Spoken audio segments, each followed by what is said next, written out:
Hi అండి. అందరూ ఎలా ఉన్నారు? బాగున్నారా? ఏం చేస్తున్నారు? అయిపోయినాయండి పనులు. నేను ఈరోజు ఉప్మా రవ్వ, సగ్గుబియ్యం స్వీట్ చేస్తున్నా అండి. ఉప్మా రవ్వ అంటే గోధుమ రవ్వతోనండి.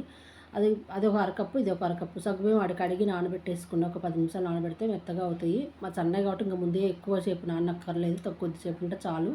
అన్నీ రెడీ చేసి పెట్టాము. మనం స్వీట్ ఎంత కావాలంటే అంత వేసుకోవచ్చు. కాస్త జీడిపప్పు, స్టవ్‌ని గిన్నె పెట్టేసుకొని ఒక స్పూన్ నెయ్యేసి ముందుగా జీడిపప్పు వేయించేసుకుందామండి.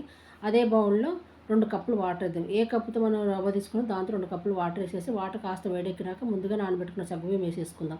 సగ్గుబియ్యం వేసినాక పొంగొచ్చిన వెంటనే రవ్వ పోసేద్దాం. ఎందుకంటే మెత్తగా ఉడికిపోతే బాగుండదు. జిగురు జిగురుగా ఉంటుంది.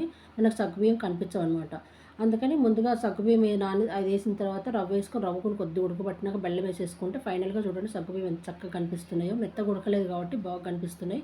ఇప్పుడు ఫైనల్గా మనం జీడిపప్పు, ఇలాచి పౌడర్ వేసేసుకొని దేవుడికి నైవేద్యం పెట్టేసుకొని తర్వాత మనం తిని పెట్టేద్దామండి. ప్లీజ్ అండి లైక్ చేయండి, షేర్ చేయండి. సూపర్ ఉంటుంది. అబ్బా చాలా బాగుంటుంది. ఎండాకాలం కదా ఇలాంటి